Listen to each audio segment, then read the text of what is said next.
السلام عليكم ورحمة الله وبركاته.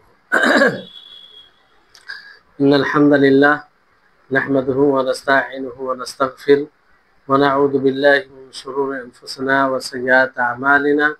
من يهده الله فلا مضل له ومن يضلله فلا هادي له، وأشهد أن لا إله إلا الله وحده لا شريك له، وأشهد أن محمدا عبده ورسوله. أما بعد، رب اشرح لي صدري ويسر لي أمري واحلل عقدة من لساني يفقهوا قولي. رب زدني علما رب زدني علما। সম্মানিত উপস্থিতিগণ ও সম্মানিত দর্শক বৃন্দ,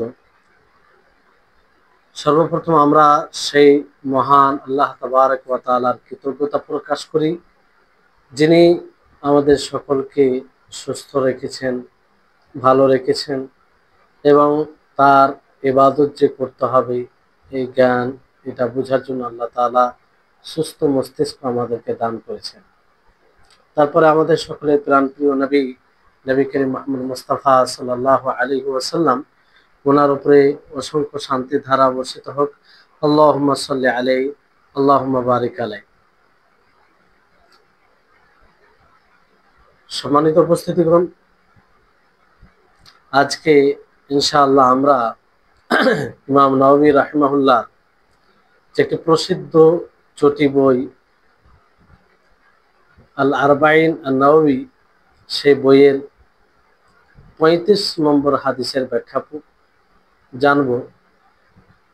যে বইয়ের দর্স ধারাবাহিকভাবে চলে আসছে, আজকে সম্ভবত ৫০তম পর্ব। যে বইয়ের হাদিসগুলো খুবই গুরুত্বপূর্ণ, যে হাদিসগুলোকে আমরা যদি সেরকম ভাবে বুঝি তাহলে দিনের নীতিগত জ্ঞান অনেক কিছু হবে। কারণ ৪০টি সেই বাছাইকৃত হাদিস, যেগুলো হাদিসে দিনের মৌলিক বিষয় রয়েছে, সেগুলো হাদিসকে তিনি একত্রিত করেছেন।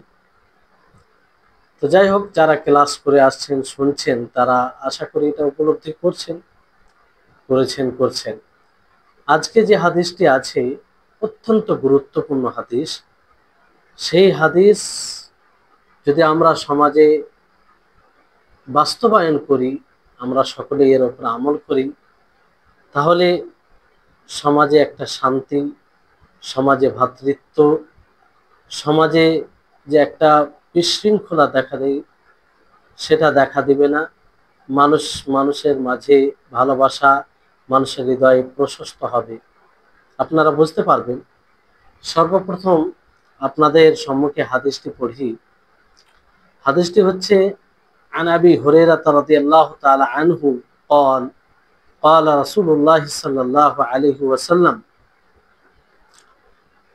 لا تحاسدوا ولا تناجشوا ولا تباغضوا ولا تدابروا ولا يبيع بعضكم على بيع بعض وكونوا عباد الله إخوانا المسلم أخو المسلم لا يظلمه ولا يخذله ولا يكذبه ولا يحقره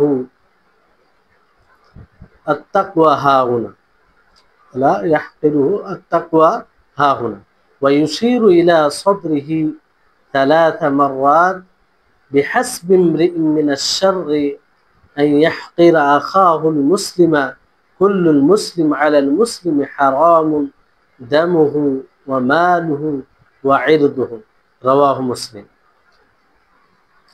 জি, তো এই হাদিস যার অর্থ হচ্ছে যে আবু হুরায়রা রাদিয়াল্লাহু তাআলা আনহু থেকে বর্ণিত, তিনি বলেন রাসূল সাল্লাল্লাহু আলাইহি সাল্লাম বলেছেন যে লা তাহাসাদু, তোমরা পরস্পর হিংসা করো না।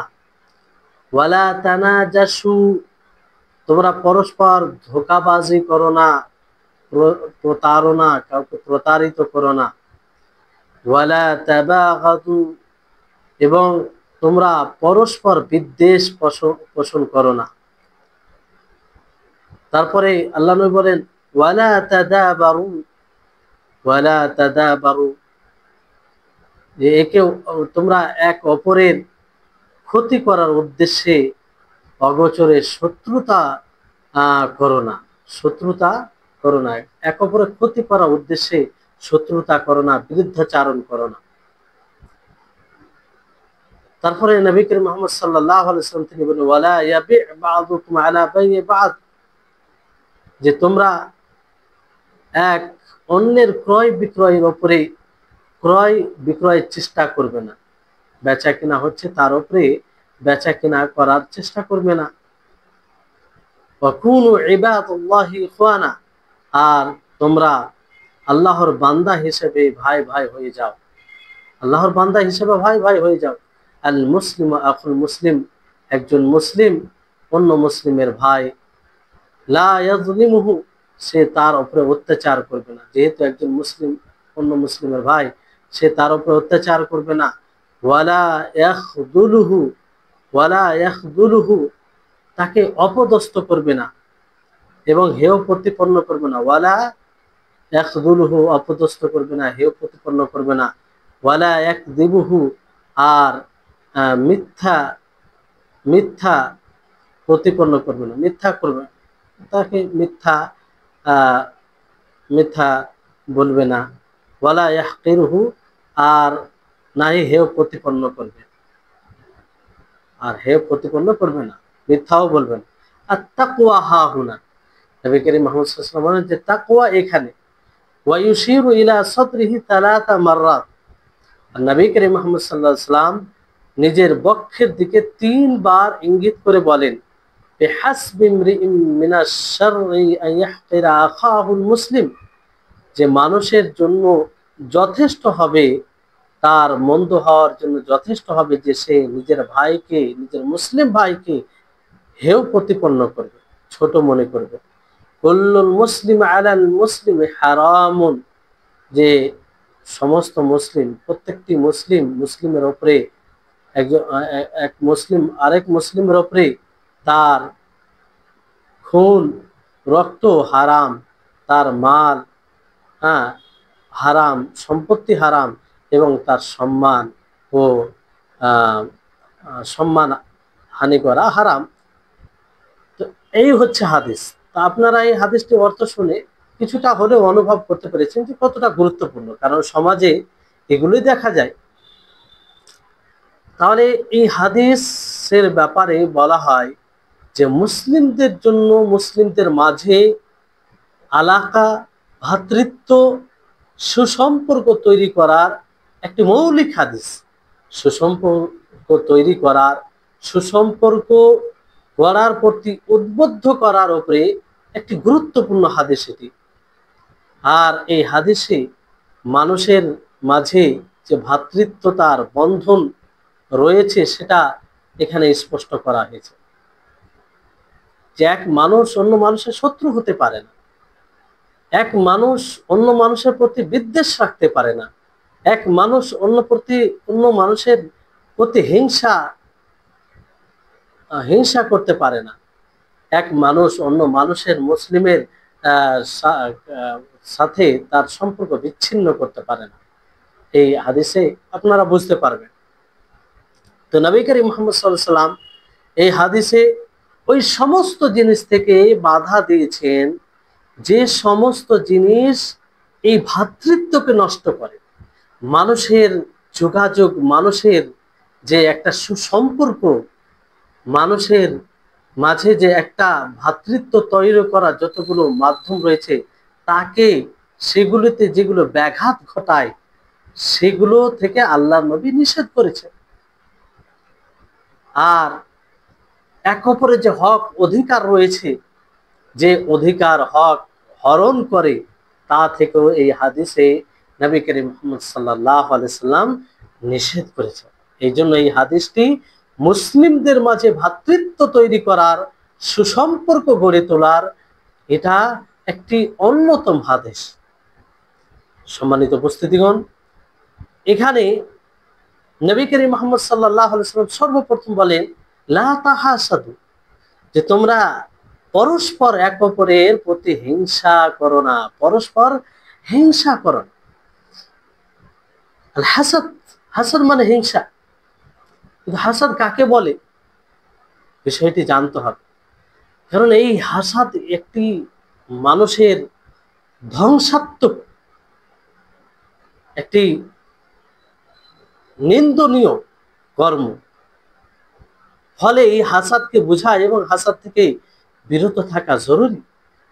যে হাসাদ থেকে, যে হিংসা থেকে আমরা মুআওয়াযাতাইন পড়তে গিয়ে বলি, কুল আউযু বিরাব্বিল ফালাক মিন শাররি মা খালাক ওয়া মিন শাররি গাসিকিন ইযা ওয়াকাব ওয়া মিন শাররি নাফাসাতি ফিল উকাদ ওয়া মিন শাররি হাসিদিন ইযা হাসাদ।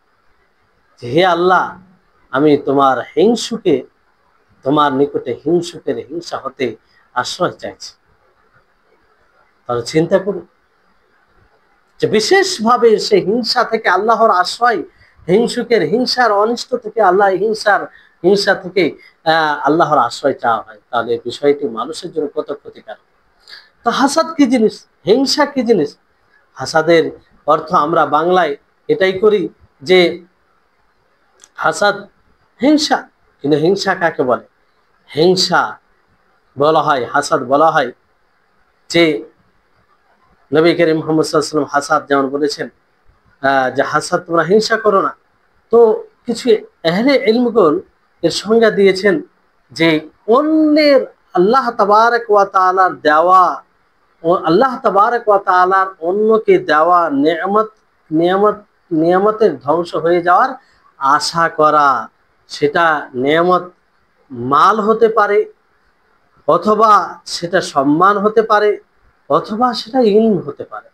যে কোনো প্রকারের নিয়ামত, যে নিয়ামত আল্লাহ তাবারক ওয়া তাআলা কাউকে দিয়েছেন, সেই নিয়ামতের ধ্বংসের আশা করা, সেই নিয়ামতের ধ্বংসের আশা করা, এইভাবে অনেকেই সংজ্ঞা দিয়েছেন। কিন্তু শেখুল ইসলাম ইবনে তাইমিয়া রাহিমাহুল্লাহ এই হাসাদের সংজ্ঞা দিয়েছেন, এই হিংসার সংজ্ঞা দিয়েছেন যে কারাহাতু মা আনআমাল্লাহু বিহি আলাল গায়রি ওয়া ইল্লাম ইয়াতামান্না যাওয়াল। যে আল্লাহ তাবারক ওয়া তাআলা যার উপরে নিয়ামত, যে যার উপরে যে জিনিস দ্বারা নিয়ামত দিয়েছেন আল্লাহ তাআলা, সেটাকে অপছন্দ করা, যদিও জাওয়ালের মানে ধ্বংস হয়ে যাওয়ার আশা না করা। এক কথাই যে আল্লাহ তাবারক ওয়া তাআলা অন্যকে, আল্লাহ তাআলার পক্ষ থেকে কারো নিয়ামত মানে কারো উপরে আল্লাহ তাআলার প্রদত্ত নিয়ামতকে অপছন্দ করা।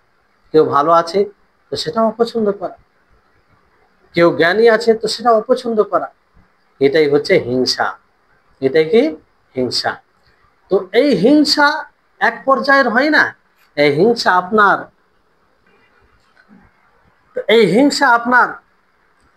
এক পর্যায়ের হয় না। এই হিংসার 4টি স্তর রয়েছে, খুব গুরুত্বপূর্ণ, মন দিয়ে শুনবেন। এই হিংসার 4টি স্তর উলামাগণ বর্ণনা করেছেন। তো প্রথম মানে নিম্ন থেকে শুরু করা হবে, মানে যেটা হালকা কম নিন্দনীয় সে থেকে শুরু করা হচ্ছে।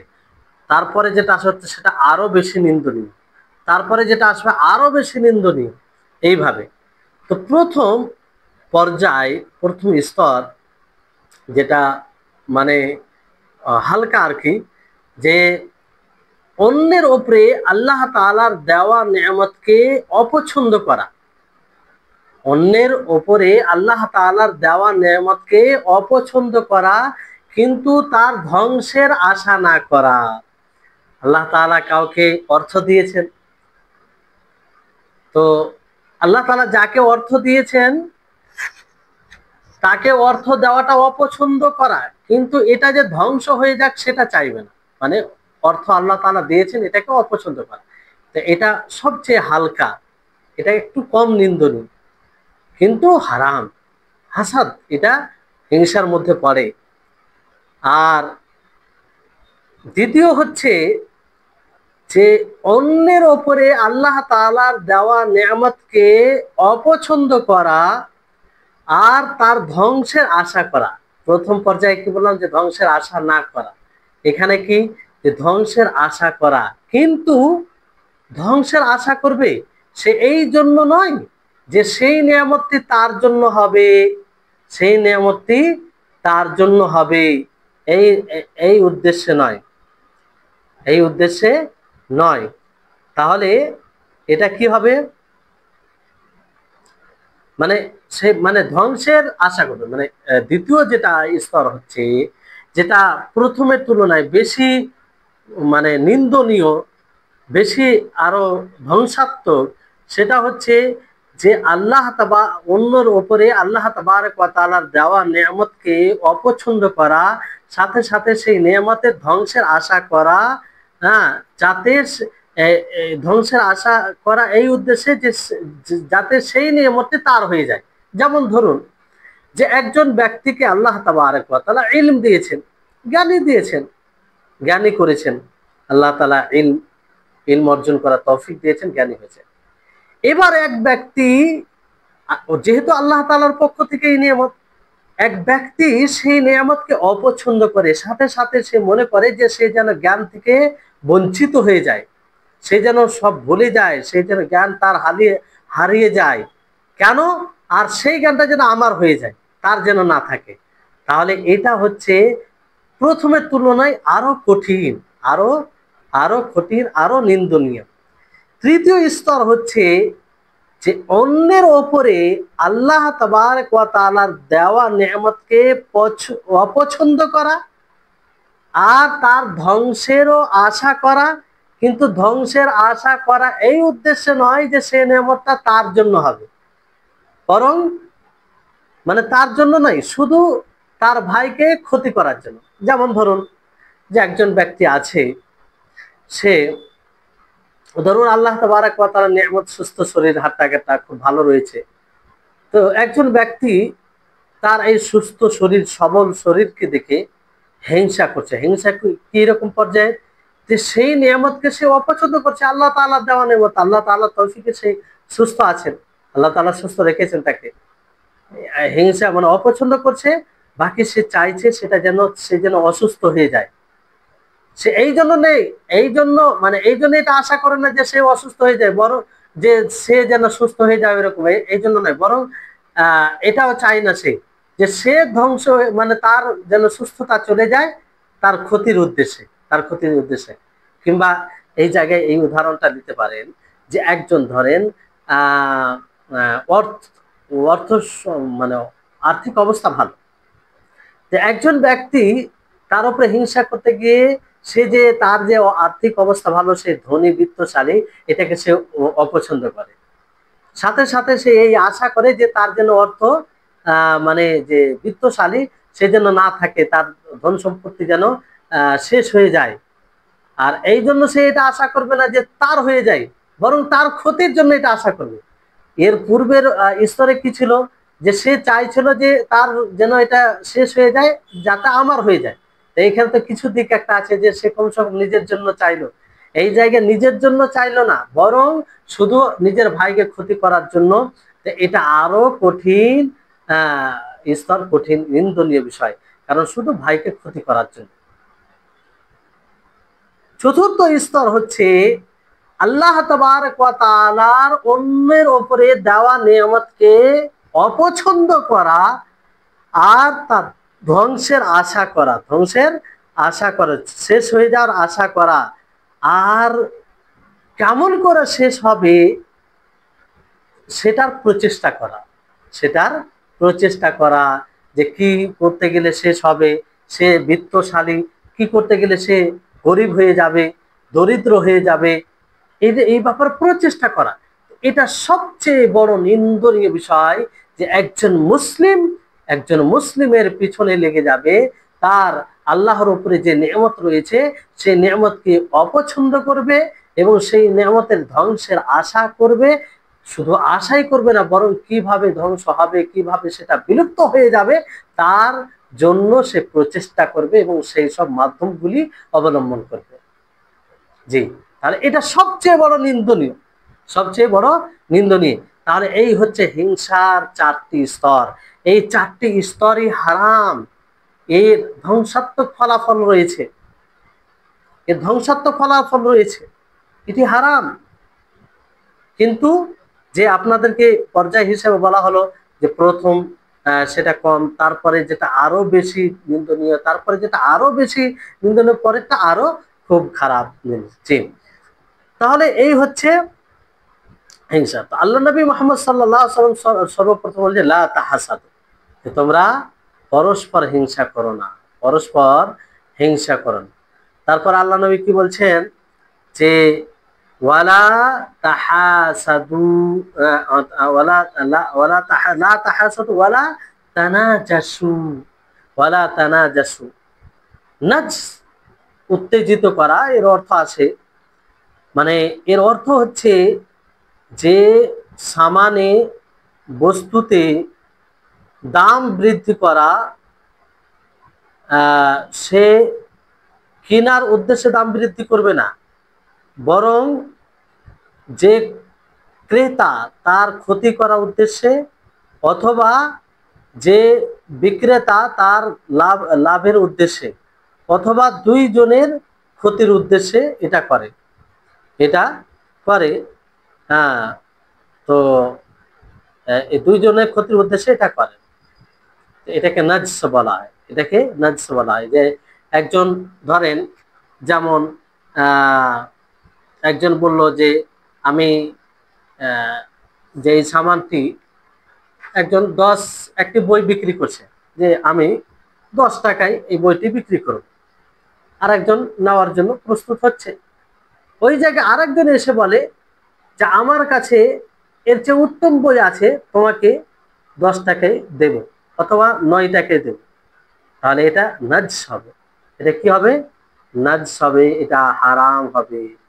হ্যাঁ, কিংবা আহ মানে নাজস বলতে এখানে এটা যে যে ধরেন কোনো বস্তু রয়েছে, জিনিস রয়েছে, সেটা বাজারে রাখা হয়েছে, আর তার একজন দাম লাগালো 100 টাকা, 100 টাকা, যেমন বইয়ের উদাহরণে 100 টাকা দাম লাগালো। যে 100 টাকা দাম লাগালো, তার কাছে আরেকজন ব্যক্তি এসে বলছে যে, কিংবা আরেকজন এখানে সেখানে এসে বলল যে 110-এ, 110, মানে সে নিবে না, তার নেওয়ার ইচ্ছা না। মানে একজন ধরেন একজন বই বিক্রি করছে, বই বিক্রি করছে, আর সেখানে এসে 110-এ ধরেন বইটা বিক্রি করবে, 100 টাকায় বিক্রি করবে, দামদারও একজনের সাথে হচ্ছে। ওই মুহূর্তে অন্য এক ব্যক্তি এসে বলছে যে আমি 110 টাকায় নেব, 110 টাকায় নেব। আর এটার উদ্দেশ্য হচ্ছে কাকে ক্ষতি করা, কিংবা 110 কিংবা দাম বাড়িয়ে দিল, সে নেওয়ার ইচ্ছা নেই, মানে দাম বাড়িয়ে দিল, দাম বাড়িয়ে দিল। তো এটাকে নাজস বলা হয়, কারণ এতে ক্রেতা ক্ষতিগ্রস্ত হলো। অনেক সময় যে বিক্রি করবে তার ক্ষতির উদ্দেশ্যে এটা করা হয়, এটা নাজ। আর এই নাজ মানে এক অপরকে ধোঁকা দেওয়া, এক অপরকে ধোঁকা দেওয়া। এই জন্য প্রত্যেক, এটা বেচা কেনার ক্ষেত্রে বলা হয়, বেচা কেনার ক্ষেত্রে এটা বলা হয়, কিন্তু প্রত্যেক বিষয়ে যখন ধোঁকা দেওয়া হবে এক অপরকে, সেটা নাজসের মধ্যে আসবে। এই জন্য বলা হয় যে লা তানাজাসু লা ইয়ামকুর বা'দুকুম বিবা'দ, যে তোমরা এক অপরকে ধোঁকা দিও না, তোমরা এক অপরকে ধোঁকা দিও না। তো যে কোনো ভাবে ধোঁকা দেওয়া এটা নাজসের অন্তর্ভুক্ত হবে। নাজসের মধ্যে এটাও আসে আপনার যে যখন ধরেন যে ক্রেতা, সে মানে সামানের এমন মানে ভালো বিবরণ দিচ্ছে, কিংবা তার সুনাম করছে, এমন ভাবে তার বৈশিষ্ট্য বলছে যেটা তার মধ্যে নেই, যেটা তার মধ্যে নেই। তো এটা সেই ক্রেতা হোক অথবা বিক্রেতা হোক অথবা অপরিচিত মানুষ হোক, সে যখন বলবে যে না এই সামানটি এরকম মানে বৈশিষ্ট্যের অধিকারী, এরকম তার গুণ আছে, অথচ সেই গুণটা নেই। আর এটা উদ্দেশ্য শুধু ক্রেতাকে ক্ষতি করা উদ্দেশ্যে, কিংবা যে বিক্রেতা রয়েছে, বিক্রয় করবে, তার ক্ষতি। তো এটাও নাজসের মধ্যে পড়বে। তো এটা ব্যয়ের ক্ষেত্রে, কিন্তু আমভাবে যে কোনো ভাবে ধোকা দেওয়া মানুষকে নাজসের মধ্যে পড়ে যায়। তো ওয়ালা তানাজাসু, এটার মধ্যে এটা অর্থ আসে। এর উদাহরণ যেমন আপনাদেরকে দেওয়া হলো, আহ এরকম উদাহরণ আরো রয়েছে। বিষয়টি হচ্ছে যে এখানে এর আগে যে আপনাদেরকে লা তাহাসাদু বলা হয়েছে, যে তোমরা পরস্পর হিংসা করো না, পরস্পর হিংসা করো না। তো পরস্পর হিংসা করো না, কিন্তু হিংসা আপনারা এই 4টি স্তর শুনলেন। হিংসা 4টি স্তর শুনলেন। আর হিংসা কখনো এমনও হিংসা আছে যেটা হারাম নয়, বরং প্রশংসিত কিছু ক্ষেত্রে।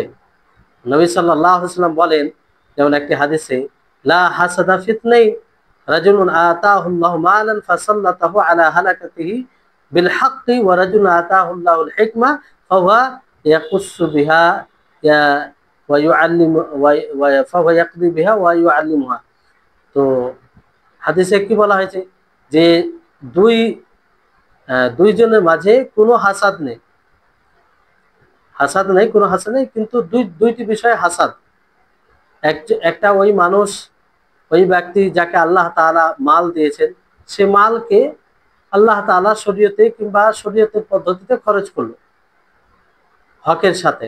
আর একজন ব্যক্তিকে জ্ঞান আল্লাহ তাআলা দিয়েছেন, সে জ্ঞানকে সে জ্ঞান দ্বারা ভালো ফয়সালা করে এবং মানুষকে শিক্ষা দেয়, মানুষকে শিক্ষা দেয়। তাহলে এই দুটি বিষয়ে হিংসা করা যাবে, যাকে আমরা গিবতা বলি।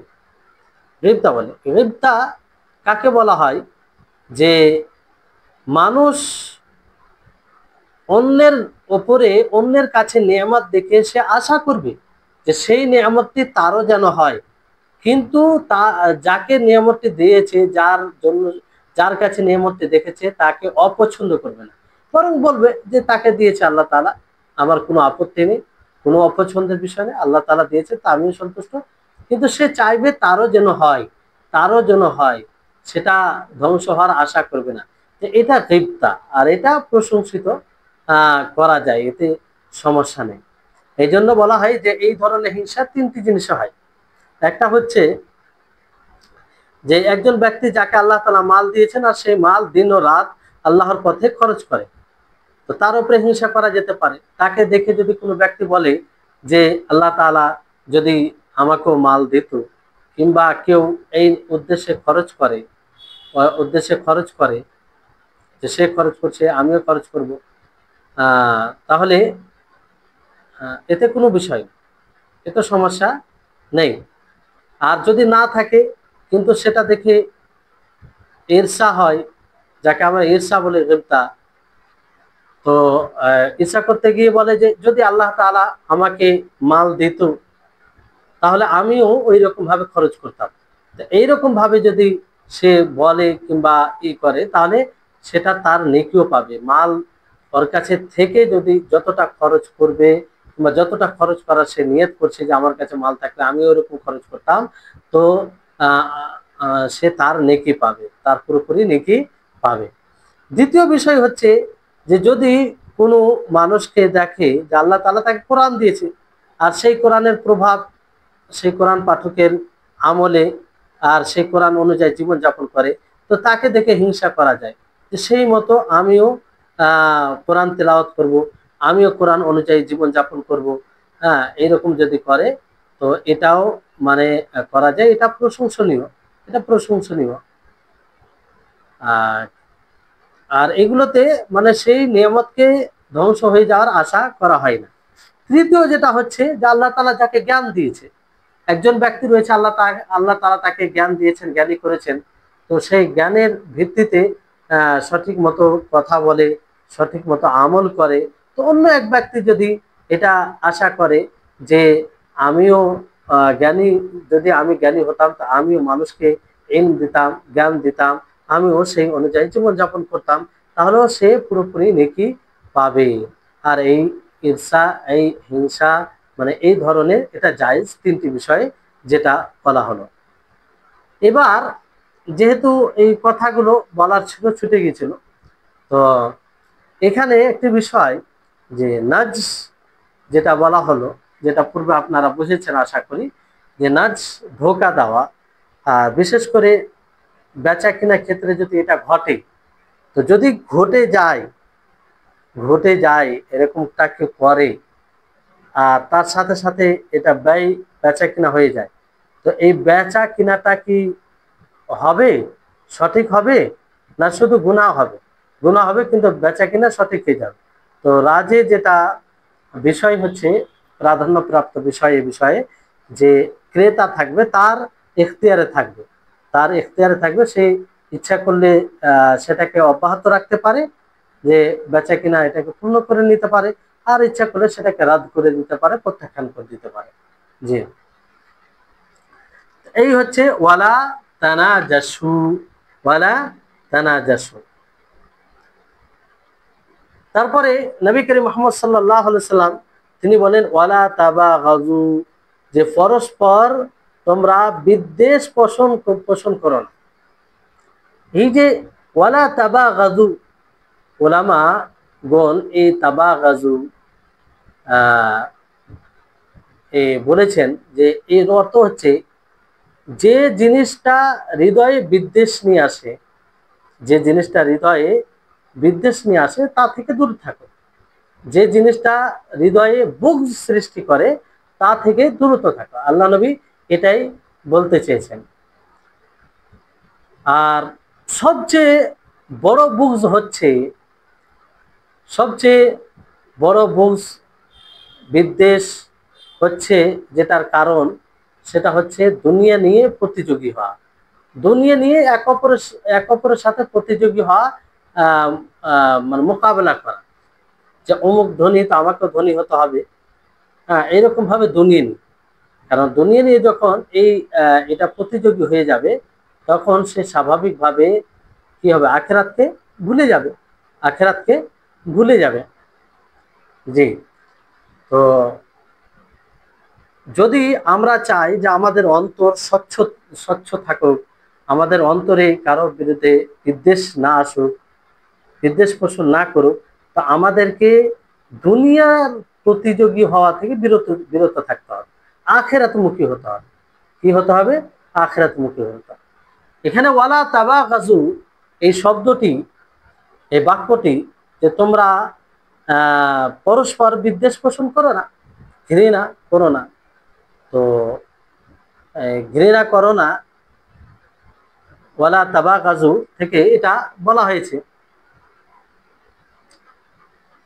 তো বিষয়টি হচ্ছে যে এটা শর্তের সাথে, যে কেউ যদি আল বুগজ ফিল্লাহ, আল হব ফিল্লাহ, মানে আল্লাহর জন্যই কাউকে ঘৃণা করে, আল্লাহর জন্য কারো প্রতি বিদ্বেষ রাখে, তাহলে কিন্তু এটা জায়েজ, শুধু জায়েজ নয় বরং প্রশংসনীয়, আর এটা উদ্দেশ্য মাতলুব, এটা দরকার রয়েছে। অর্থাৎ নবী করিম মুহাম্মদ সাল্লাল্লাহু আলাইহি ওয়াসাল্লাম কি বলেন, লা তাবাগাজু ইল্লা লিল্লাহি ওয়া ফিল্লাহ, যে কারো প্রতি বিদ্বেষ পোষণ করো না, ঘৃণা রাখো না, হ্যাঁ, আল্লাহ তাবারক ওয়া তাআলার জন্য এটা করতে পারা যায় না। আল্লাহ তাআলা যাদেরকে অপছন্দ করেন তাদেরকে অপছন্দ করা, আল্লাহ তাআলা যাদেরকে ভালোবাসে না তাদেরকে ভালো না বাসা, আল্লাহ তাআলার যারা দুশমন, শত্রু, তাদের প্রতি শত্রুতা রাখা, এটা কি? এটা হচ্ছে আল বুগদু ফিল্লাহ। আর এটা কালেমার ইমানের অন্তর্ভুক্ত, মানে বিষয়, মজবুত বিষয়ের মধ্যে চলে আসবে। জি, তা এখানে ওয়ালা তাবাগাজু থেকে এটা বলা হয়েছে যে পরস্পর যাতে কেউ বিদ্বেষ না রাখে, অর্থাৎ যে কারণে বুগজ হৃদয় আসবে সে কারণগুলি থেকে যেন দূরে থাকে। এবার বিষয়টি হচ্ছে যে ভিতরে কারো প্রতি বিদ্বেষ আসতেই পারে, এটা আসতেই পারে, কারণ এটা আমাদের পুরোপুরি নিয়ন্ত্রণে থাকে না। তো যদি চলে আসে, তাহলে আমাদেরকে যত দ্রুত হয় সেটা দূরীভূত করা, সেটাকে স্থান না দেওয়া, হৃদয় থেকে সেটাকে উচ্ছেদ করে দেওয়া উচিত হবে, উচ্ছেদ করে দেওয়া উচিত হবে। জি, এই হচ্ছে বিষয়। এবার হাদিসে যে শব্দ আছে ওয়ালা তাদাবারু, ওয়ালা তাদাবারু, যে তোমরা এক অপরকে ক্ষতি করার উদ্দেশ্যে শত্রুতা করো না, ক্ষতি করার উদ্দেশ্যে শত্রুতা করো না, অর্থাৎ সম্পর্ক ছিন্ন বিচ্ছিন্ন করিও না। এখানে ওয়ালা তাদাবারু অর্থ বর্ণনা করা হয়েছে যে ওয়ালা তাকাতাউ, যে তোমরা এক ভাই থেকে অন্য ভাই, এক ভাই অন্য ভাই থেকে সম্পর্ক বিচ্ছিন্ন করো না। এটা কিসের উদ্দেশ্যে? দুনিয়ার কারণে, দুনিয়ার কারণে এটা করবে না। আল্লাহ নবী মুহাম্মদ সাল্লাল্লাহু আলাইহি ওয়াসাল্লাম দুনিয়ার কারণে এটা থেকে নিষেধ করেছেন, দুনিয়ার কারণে দুনিয়ামুখী হয়ে এটা থেকে নবী সাল্লাল্লাহু আলাইহি ওয়াসাল্লাম নিষেধ করেছেন যে তোমরা লা তাকাতাউ মিন আজলি দুনিয়া। যেমন হাদিসে বলা হয়েছে যে লা ইয়াহিল্লু বিমুসলিমিন আইয়াহজুর আখাহু ফাওকা তালাত, যে কোনো মুসলিমের জন্য জায়েজ নয় যে অন্য মুসলিমের সাথে 3 দিনের বেশি কথা বলবে। এটা দিনে মানে কিসের ক্ষেত্রে? দুনিয়ার ক্ষেত্রে, দুনিয়ার ক্ষেত্রে। বাকি আখেরাতের ক্ষেত্রে এটা ভিন্ন বিষয়, সেখানে আলাদা বিধান রয়েছে। তো 3 দিন আল্লাহ তাবারক ওয়া তাআলা ছাড় দিয়েছেন যে যদি এরকম দুনিয়ার ক্ষেত্রে কোনো মনোমালিন্য হয়ে যায়, এরকম কিছু বিষয় ঘটে, তাহলে 3 দিন তার সাথে সম্পর্ক বিচ্ছিন্ন করে রাখতে পারে। 3 দিনের বেশি হয়ে গেলে সে গুনাহগার হবে, সে কি হবে? পাপী হবে। হ্যাঁ, আর এটা এমন পাপের বিষয় যেটার ক্ষতি অনেক রয়েছে, দুনিয়াতেও অনেক ক্ষতি রয়েছে, তার কুপ্রভাব রয়েছে, এবং আখিরাতেও অনেক ক্ষতি রয়েছে। সম্মানিত উপস্থিতিগণ, আশা করি আপনারা বুঝতে পারছেন যে এখানে বিষয় কি বলা হচ্ছে যে ওয়ালা তাদাবা, তোমরা এক অপরের সাথে সম্পর্ক বিচ্ছিন্ন করো না। এটা কিসের কারণে? দুনিয়ার কারণে, দুনিয়ার কারণে। 3 দিন আল্লাহ তাআলা ছাড় দিয়েছেন, 3 দিনের বেশি হলে তখন মানে গুনাহগার হবে, পাপী হবে। তো এবারে চিন্তা করুন যে 3 দিনের পরে কোনো ভাইয়ের সাথে, কোনো মুসলিমের সাথে সম্পর্ক বিচ্ছিন্ন করে দেওয়া, মানে আলাদা হয়ে যাওয়া, কোনো যোগাযোগই না রাখা, প্রয়োজন পড়লেও মানে একদম তার থেকে একদম ভিন্ন হয়ে যাওয়া, মানে কোনো সামনে পড়লেও কথা না বলা, এই উদ্দেশ্যে শত্রুতা পোষণ করে, তাহলে এটা তো কাতিয়া, সম্পর্ক বিচ্ছিন্নতার মধ্যে চলে আসে। যে কোনো মুসলিমের সাথে এটা হবে। তাহলে চিন্তা করুন, যারা আত্মীয় তাদের সাথে যদি এটা করা হয়, তাহলে এটা আরো কত বড় গুনাহ হতে পারে, কত বড় পাপ হতে পারে। যেমন নিজের ভাইয়ের সাথে, নিজের নিজের আরো আত্মীয় স্বজনের সাথে।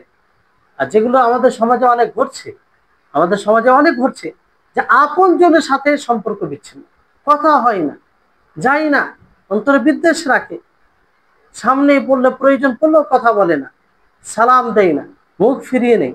তাহলে এটা কত বড় ভয়ঙ্কর, মানে কত মানে নিন্দনীয় আমল হবে এটা।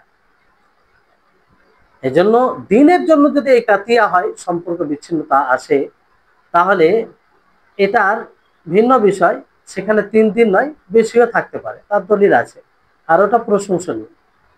কিন্তু দুনিয়ার ক্ষেত্রে 3 দিনে বেশি করা যায় না। আর আল্লাহ তাবারক ওয়া তাআলা তাদের প্রশংসা করেছেন এবং উদ্বুদ্ধ করেছেন যাতে সম্পর্ক অক্ষুণ্ণতা বজায় রাখে, ক্ষুণ্ণতা না নিয়ে আসে। এজন্য আল্লাহ তাআলা কি বলেন? ওয়াল্লাযীনা ইয়াসিলুনা মা আমারাল্লাহু বিহি আন ইউসাল ওয়া ইয়াখশাউনা রাব্বাহুম ওয়া ইয়াখাফুনা সুআল হিসাব মা আমারাল্লাহু সুআল হিসাব। জি, এখানে এই বলা হয়েছে যে যারা আল্লাহ তাবারক ওয়া তাআলা যে সম্পর্ক জড়িয়ে দেওয়ার আদেশ দিয়েছেন, সম্পর্কের সাথে জড়িয়ে থাকার আদেশ দিয়েছেন, সেটা তারা পূর্ণ করে এবং তারা নিজের রবকে ভয় করে এবং মন্দ হিসাব থেকে বেঁচে থাকে। আর তাদের প্রশংসা করেছে আল্লাহ তাআলা যারা সম্পর্কের আহ অক্ষুণ্ণতা অব্যাহত রাখে, ক্ষুণ্ণতা ক্ষুণ্ণতা কোনো সময় দেয় না নিয়ে আসতে দেয় না। তো এটা কত কঠিন বিষয়। আর এই কাতিয়া মুনাফিক কাফির এদের সাথে করা যায়, সম্পর্ক বিচ্ছিন্ন করা যায়। তো মানুষের সাথে সম্পর্ক বিচ্ছিন্ন করা এটা কত বড় মুসিবত এবং কত বড় গুনার কাজ আপনি চিন্তা করুন। যে মানুষ যদি কোনো মুসলিমের সাথে একদম সম্পর্ক বিচ্ছিন্ন করে দেয়, তার সাথে কথা না বলে, তাহলে হ্যাঁ, যে আল্লাহ তাআলা তাকে ক্ষমাই করবেন। আল্লাহ তাআলা তাকে ক্ষমাই করবেন যতক্ষণ পর্যন্ত তার সাথে সংশোধন না করবে, তার সাথে মিলে না যাবে, তার সাথে যে বিষয়টি ঘটেছে সেটা সমাধান না বের করবে এবং অন্তরকে পরিষ্কার পরিচ্ছন্ন যতক্ষণ না করবে, ততক্ষণ আল্লাহ তাআলা ক্ষমা করবেন না। যতক্ষণ আল্লাহ তাআলা কি করবে না? ক্ষমা করবে না। যেমন হাদিসে বলা হয়েছে যে নবী করিম মুহাম্মদ সাল্লাল্লাহু আলাইহি ওয়াসাল্লাম বলেন যে তুফতাহু আবওয়াবুল জান্নাতি ইয়াউমাল ইসনাইন ওয়া ইয়াউমাল খামিস ফায়াগফিরুল্লাহু লিকুল্লি আবদিন লা ইউশরিকু বিল্লাহি শাইআন ইল্লা রাজুলুন কানা বাইনাহু ওয়া বাইনা আখিহি শাহনাউ ফায়ুকাল আনজিরু হাদাইনি হাত্তা ইয়াসতালিহা। দেখুন সুস্পষ্ট হাদিস। নবী সাল্লাল্লাহু আলাইহি ওয়াসাল্লাম কি বলেন? যে জান্নাতের দ্বারকে খুলে দেওয়া হবে সোমবার ও বৃহস্পতিবার। আল্লাহ তাআলা প্রত্যেক বান্দাকে ক্ষমা করবেন, সকলকে ক্ষমা করবেন, কিন্তু আল্লাহ তাআলা ওই ব্যক্তিকে ক্ষমা করবেন না যে আল্লাহর সাথে শরীক করে এবং তার ও তার ভাইয়ের মাঝে হৃদয়ে বিদ্বেষ থাকে, ঘৃণা থাকে। তাকে বলা হবে যে দেখো এই দুই ব্যক্তির দিকে, হ্যাঁ, দুই ব্যক্তির দিকে দেখো, হাত্তা ইয়াস্তালিহা, হ্যাঁ, হাত্তা ইয়াস্তালিহা, এমনকি সে কি হবে? সংশোধন করে নেয়। তাহলে স্পষ্ট হাদিস। তাহলে এটা কত বড় মুসিবত, কত বড় একটা জটিল বিষয় যে একজন মুসলিম অন্য মুসলিমের সাথে যদি সম্পর্ক বিচ্ছিন্ন করে দেয় 3 দিনের বেশি হয়, তাহলে আল্লাহ তাআলা তাকে ক্ষমাই করবে না। কারণ কারোর সাথে সম্পর্ক বিচ্ছিন্ন করা মানে কি? হৃদয়ে তার ব্যাপারে কিছু আছে, ঘৃণা আছে, বিদ্বেষ আছে, ফলেই সেটা মানে সে ঘৃণা বিদ্বেষ থাকার কারণে এটা করছে। তো আর ঘৃণা বিদ্বেষ থাকলে আল্লাহ তাআলা তাকে ক্ষমা করবে না। ঘৃণা বিদ্বেষ থাকলে আল্লাহ তাআলা তাকে ক্ষমা করবে না, যেমনটি আপনারা হাদিসে শুনলেন। তারপরে মুনাফিকিনদের সাথে সম্পর্ক বিচ্ছিন্ন করা যায়। যেমন আল্লাহ তাআলা সূরা বাকারায় বলেছেন যে আল্লাযীনা ইয়ানকুদুনা আহদাল্লাহি মিন বা'দি মিসাকি ওয়া ইয়াকতাউনা মা আমারাল্লাহু আন ইউসালা ওয়া ইফসিদুনা ফিল আরদি উলাইকা হুমুল খাসিরুন। যারা আল্লাহ তাআলার চুক্তিকে ভঙ্গন করেছে, ওয়াদার পরে চুক্তির পরে যে চুক্তি করেছে আল্লাহ তাআলা সেটাকে ভঙ্গ করেছে, আর আল্লাহ তাআলা যে আত্মীয়তা বজায় রাখার আদেশ দিয়েছেন সেটাকেও তারা কেটে দিয়েছে, আর জমিনে তারা ফাসাদ সৃষ্টি করে। তো জমিনে যারা ফাসাদ সৃষ্টি করে তারাই হচ্ছে ক্ষতিগ্রস্ত। যাই হোক, মূল বিষয় হচ্ছে যে একজন মুসলিমের সাথে আমরা সম্পর্ক বিচ্ছিন্ন অকারণে করতে পারি না।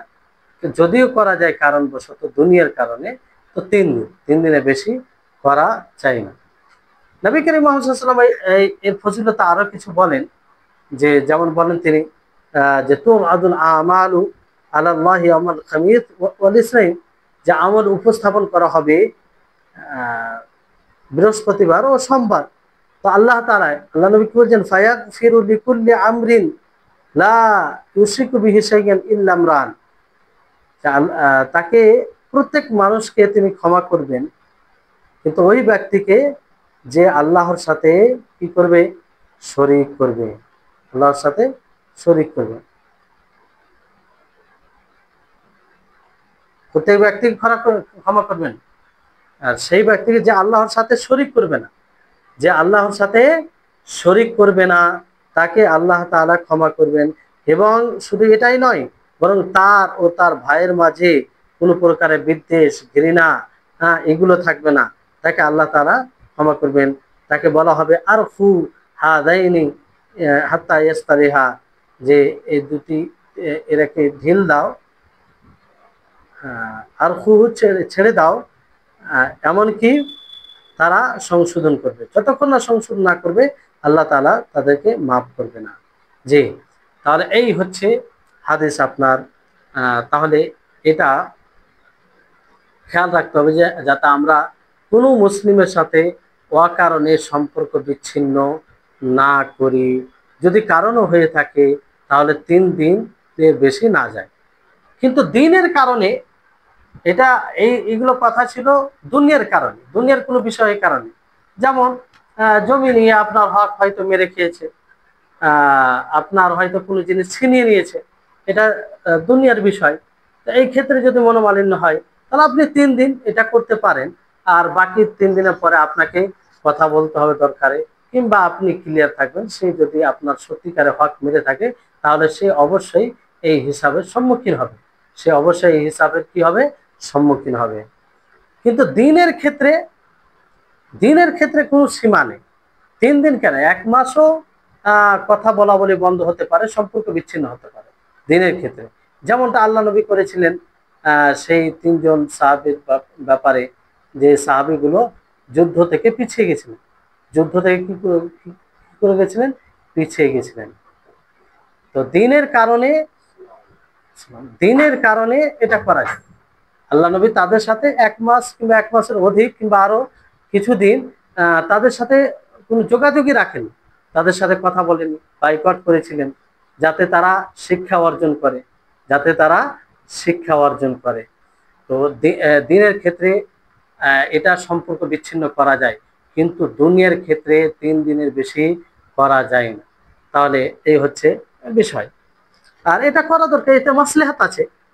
মানে আপনার উদ্দেশ্য এটা থাকবে যে হয়তো দিনের ব্যাপারে, দিনে ইসলামের ব্যাপারে কিংবা এর সাথে জড়িত কোনো বিষয়ে এমন ত্রুটি আছে, তার সাথে যদি আপনি যোগাযোগ রাখেন, তা আপনিও প্রভাবিত হতে পারেন, মানে আপনার উপরে কুপ্রভাব পড়তে পারে, এই কারণে আপনি দূরে আছেন।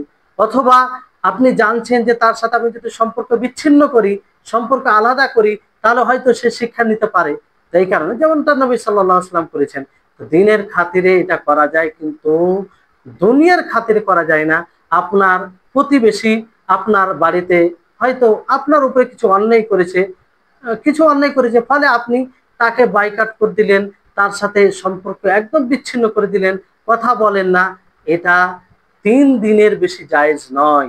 3 দিনের বেশি হয়ে গেলে আপনি গুনাহগার হবেন, আপনি গুনাহগার হবেন। এবার প্রশ্ন জাগছে, যদি আপনার বিপক্ষে যে আসে, সে যদি এই সম্পর্কটা বিচ্ছিন্ন করে রাখে, আর তাহলে কি আপনি গুনাহগার হবেন? জি না। আপনি আপনার দিকটা ক্লিয়ার রাখবেন, আপনার প্রয়োজন হবে তখন কথা বলবেন, আপনি তার সম্ভব হলে সহযোগিতা করবেন। আপনার নিয়ত এটা থাকবে না যে আমি তাকে বয়কট করেছি, তার সাথে যোগাযোগ নেই, এরকম বিষয় নাই। আপনি কথা বলবেন যখন প্রয়োজন পড়বে। হ্যাঁ, আর যেটা আপনার উপরে জুলুম হয়েছে, অবশ্যই যদি আপনি প্রশস্ত চিত্তে ক্ষমা করতে পারেন, এটা ভালো বিষয়, এটা ফায়দা দিবে, আখেরাতেও লাভ দিবে। কিন্তু যদি আপনি ক্ষমা না করেন, এটা আপনি মনে রাখতে পারেন, এটা আখেরাতে তার হিসাব হবে, এটাতে কোনো নেই। কিন্তু আপনি এই কারণে সম্পর্ক বিচ্ছিন্ন করতে পারেন না, সম্পর্ক বিচ্ছিন্ন করতে পারেন না দুনিয়ার যে কোনো বিষয়কে কেন্দ্র করে। যেমন আজকাল সমাজে হয় যে জমিকে নিয়ে কেন্দ্র করে, আর কিছু বিষয়কে কেন্দ্র করে, বাড়ি ঘরকে কেন্দ্র করে, বাড়িতে হয়তো কেউ পানি ফেলে দিয়েছে, এটাকে কেন্দ্র করে, কিংবা কারো একটু কিছু হয়ে গেছে, এটাকে কেন্দ্র করে বছরকে বছর, 2 বছর, 3 বছর, এরকম হয়ে যায় যে যুগ পার হয়ে যায়, তার সাথে কথা বলা হয় না। তো স্বাভাবিক বিষয়, যখন কথা বলা হবে না, তো তার বিরুদ্ধে কথা হবে, কিংবা অন্য কথা বলবে। তো এটা মানে দুনিয়ার খাতিরে জায়েজ না। যাই হোক, এই হচ্ছে আজকের দার্স। যদিও হাদিসের কিছু অংশ ব্যাখ্যা হলো, ইনশাআল্লাহ আগামী দার্সের বাকি হাদিসের অংশের ব্যাখ্যা হবে। এই হাদিসটি অনেক গুরুত্বপূর্ণ।